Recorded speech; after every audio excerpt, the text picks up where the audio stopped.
Lagi-lagi, aku menemukan beberapa helai rambut panjang. Entah ini sudah yang keberapa kali. Kali ini aku menemukannya di depan lemari ruang tengah. Beberapa helai rambut ini, kalau diukur dengan tubuh perempuan dewasa, kira-kira dari kepala sampai ke pinggul. Panjang memang. Apa ada yang aneh? Ya, aneh sekali. Karena di rumah gak ada seorang pun yang memiliki rambut sepanjang itu. Rambutku hanya sebatas pundak. Itu pun jenisnya gak sama dengan rambut yang sudah beberapa kali kami temukan. Papa? Ya jelas beda. Papa laki-laki dengan rambut pendek. Begitu juga Albi. Rambutnya pendek kemerahan. Gak mungkin juga rambut dia.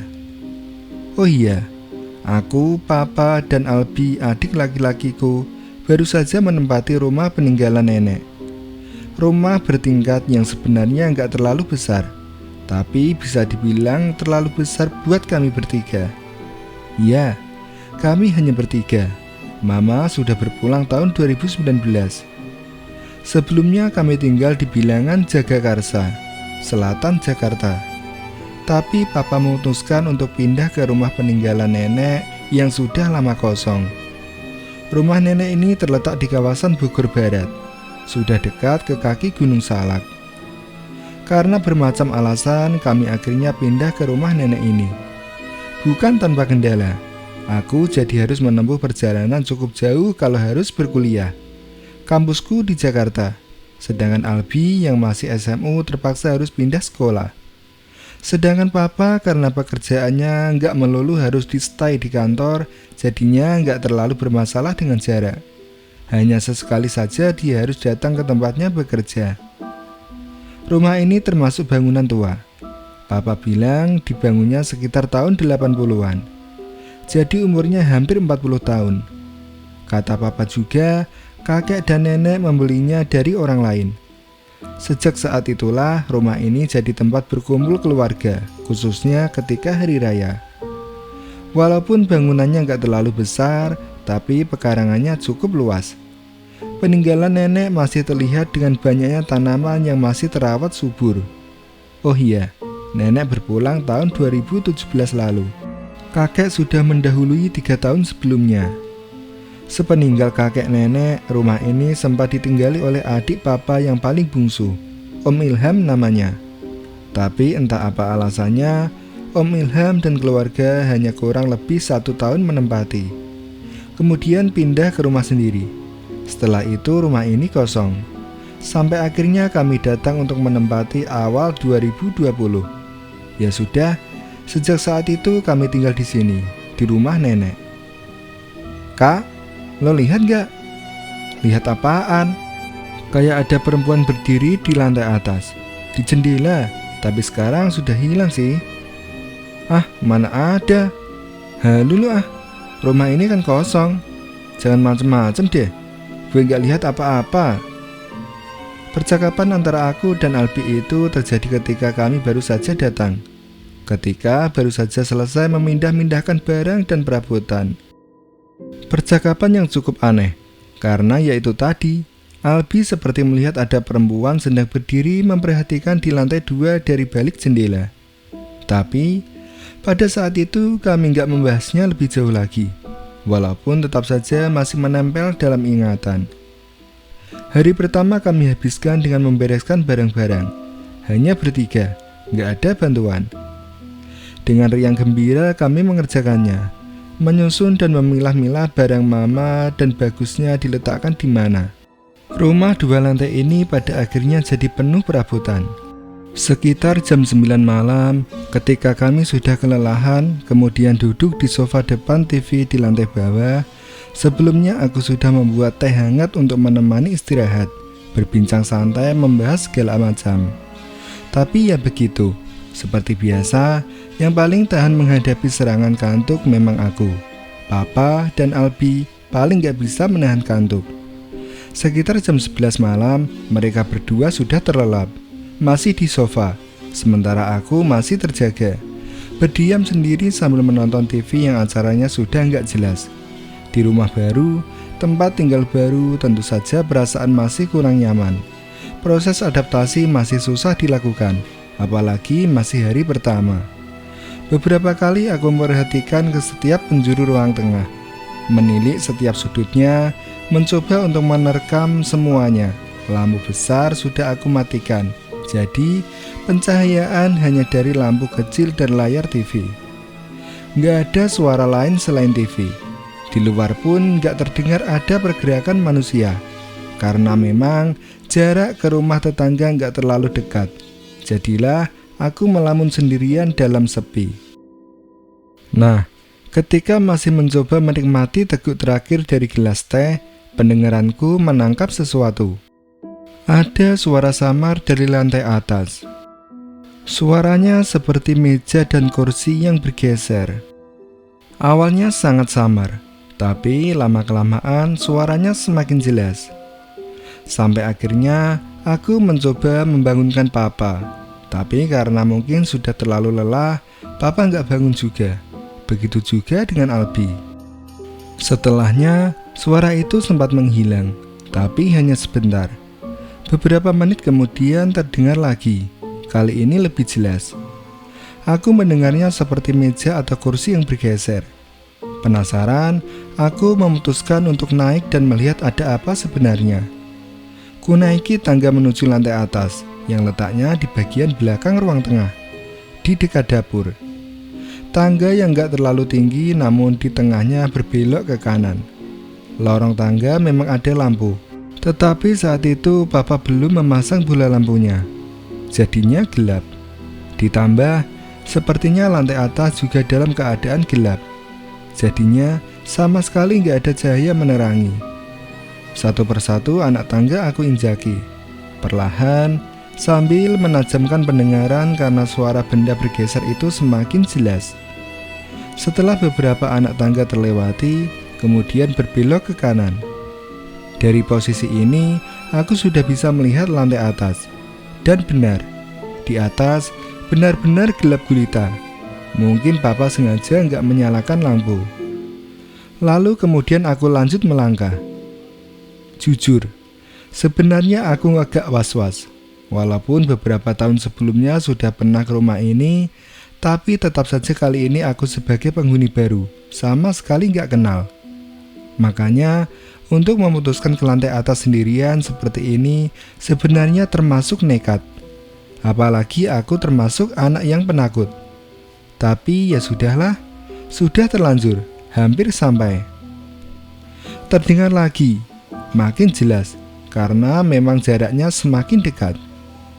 Rasa penasaran yang membuat aku terus melangkah, walau ragu.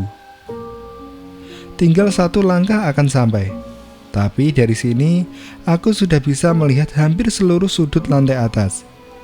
Ada 2 kamar bersebelahan yang di depannya ruangan berisi meja dan kursi. Masih berantakan, karena kami belum sempat membereskan.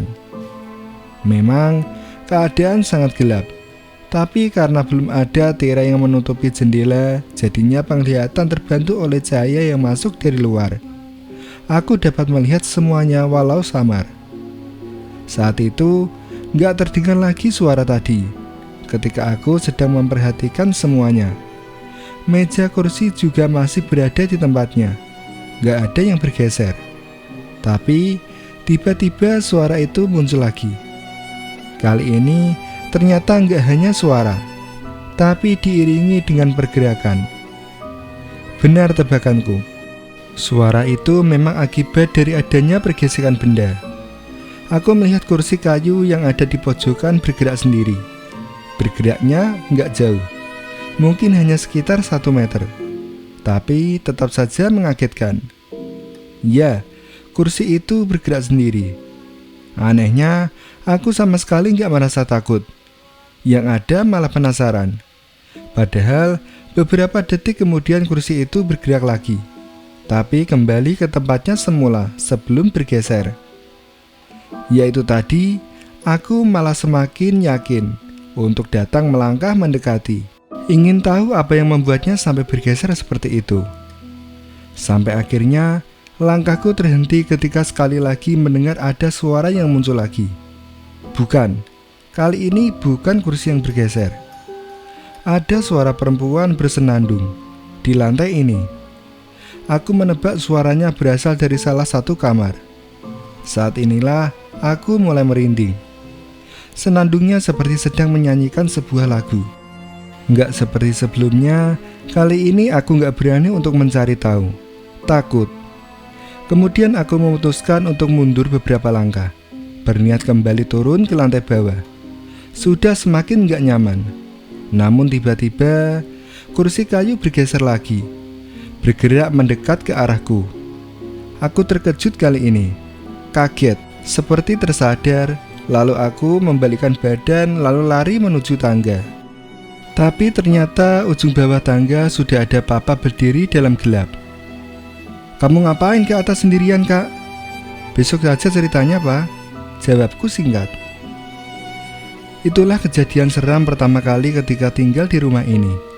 Ya, itulah awal dari semua rentetan peristiwa yang berikutnya. Bukan hanya aku saja yang mengalami. Papa dan Albi juga pada akhirnya harus merasakan. Di awal tadi aku sempat menyinggung tentang aku menemukan helai rambut panjang. Dan itu bukan pertama kali, bukan juga yang terakhir. Albi dan Papa juga sering menyinggung tentang rambut ini. Mereka pernah menemukan di kamar tidur, kamar mandi, ruang tamu, dan yang paling sering adalah di lantai atas, tempat di mana kami jarang menempatinya. Seperti yang aku bilang tadi, helai rambut ini agak aneh karena panjangnya nggak biasa. Dan nggak cuma 1 atau 2 helai, tapi banyak. Ini rambut siapa? Dari mana datangnya? Itu pertanyaan yang ada di benak kami. "Kak, semalam gue nemu rambut lagi di kamar mandi." Albi bilang begitu pada suatu pagi. "Terus lo apain?" tanyaku penasaran. "Tapi kali ini beda, Kak. Jadi bukan hanya di satu tempat, nggak cuma di kamar mandi saja, tapi banyak." "Banyak? Gimana?" "Ya, jadi rambutnya kayak yang mau menuntun gue. Dari kamar mandi, terus ke ruang tengah, tangga, sampai akhirnya ke lantai atas, di kamar depan." "Serius lo?" "Iya, Kak." "Kok berani? Nggak serem?" "Kan gue bilang tadi, gue penasaran." Sampai akhirnya gue lari ketakutan. Karena di kamar atas itu gue mendengar ada suara perempuan bersenandung. Serem banget, Kak. "Duh, Bi, jangan gitu lagi ya. Cuekin saja. Gue juga pernah dengar suara bersenandung itu." Itu percakapannya. Cukup tegang. Akhirnya kami menceritakan semua pengalaman dari kejadian aneh menjerumus seram yang pernah kami alami di rumah ini. Berikutnya, aku ingat sekali. Waktu itu hari Kamis malam Jumat. Kebetulan Papa sedang ada urusan yang harus diselesaikan di Jakarta. Jadi aku hanya berdua dengan Albi di rumah. Lokasi daerah di mana rumah ini berada memang masih bisa dibilang jauh dari keramaian kota. Sepi sudah meraja selepas waktu maghrib. Setelahnya hanya tersisa gelap remang suasana terpaan cahaya lampu seadanya.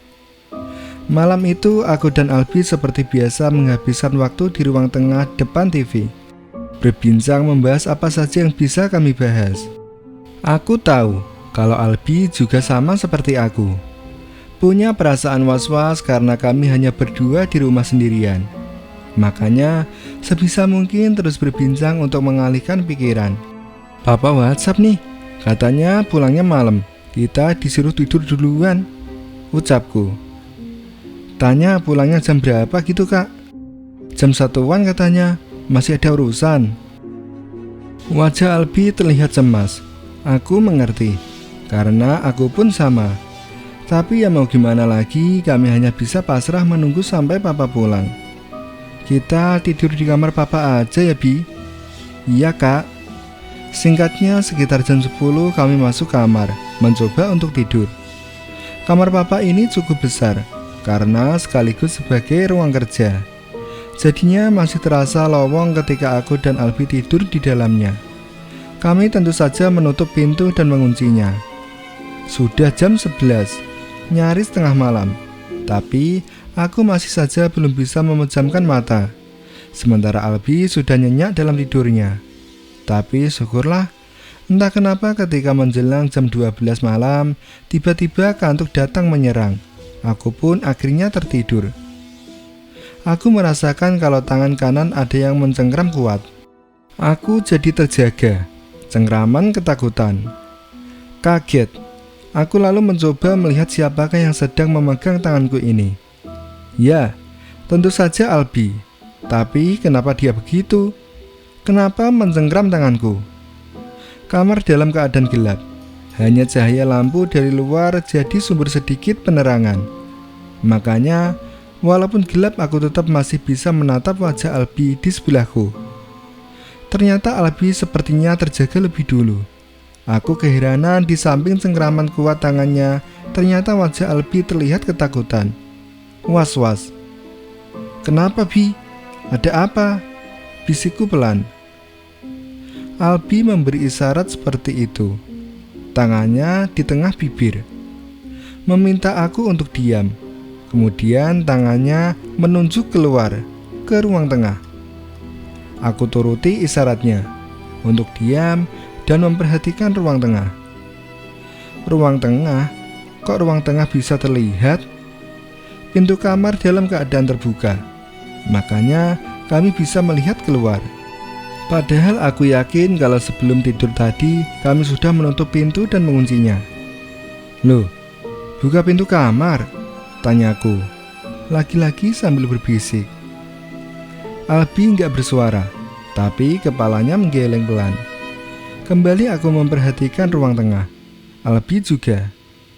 Hening menguasai, sepinya menghujam nyali. Kami hanya bisa terus berdiam diri, senyap. Sampai akhirnya sesuatu mulai terjadi. Kami mendengar senandung-senandung perempuan. Awalnya samar, karena sepertinya sumber suara masih di kejauhan. Tapi lama-kelamaan semakin jelas dan semakin jelas lagi.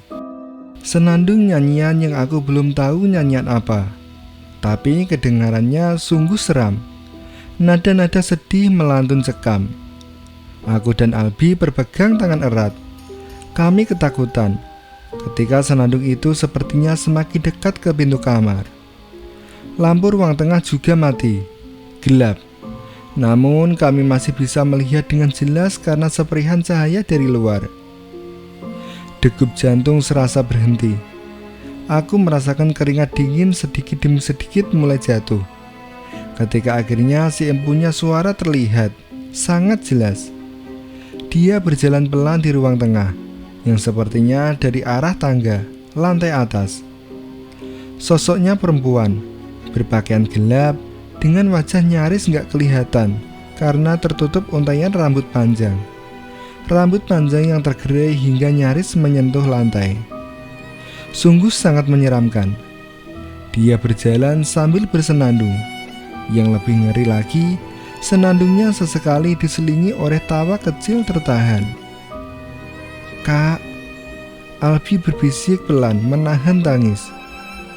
Terus kami perhatikan sosok perempuan itu. Sampai akhirnya dia duduk di kursi depan TV, sambil terus bersenandung dan tertawa kecil. Nggak tahan lagi, perlahan aku menarik selimut yang ada di kaki, dengan maksud menutup wajah kami supaya nggak lagi bisa melihat perempuan itu. Albi mengikuti gerakanku. Dia ikut menarik selimut sampai menutup wajah. Ya, akhirnya kami tercekam ketakutan di balik selimut. Tapi selanjutnya, apa yang terjadi? Aku mendengar kalau senandung mulai bergerak lagi. Sepertinya perempuan itu mulai bangkit dari duduk. Aku merasakan itu walau gak kelihatan langsung. Suaranya semakin jelas dan semakin mendekat. Cekikian tawanya juga begitu semakin jelas. Aku dan Albi sadar dan yakin dari suaranya perempuan itu semakin bergerak melangkah masuk ke dalam kamar, mendekat ke tempat tidur di mana kami sedang berada di atasnya, sedang sangat ketakutan. Sungguh sangat mengerikan. Ketika beberapa belas detik kemudian, dari balik selimut kami sangat yakin kalau perempuan ini sudah berada persis di depan kami, di samping tempat tidur. Kami yakin itu karena suaranya sangat jelas. Sama sekali nggak ada nyali untuk membuka selimut dan melihatnya. Suara senandung semakin keras dan jelas. Cekikian sekali-kali juga begitu seram kedengaran. Tangisan Albi semakin kuat. Aku pun begitu, walaupun tertahan. Tuhan, tolong kami. Sungguh waktu berjalan sangat lambat, bergulir sangat pelan. Tapi akhirnya doa kami terkabul. Entah sudah berapa menit berlangsung, tiba-tiba aku mendengar ada suara mesin kendaraan di halaman. Papa pulang. Bersamaan dengan itu, suara senandung dan tawa cekikian itu ikut menghilang. Kami langsung membuka selimut, lalu bergegas lari keluar. Di luar, kami langsung memeluk Papa erat-erat. Papa langsung mengerti kenapa kami berperilaku seperti itu. Begitulah sedikit pengalaman yang bisa aku ceritakan.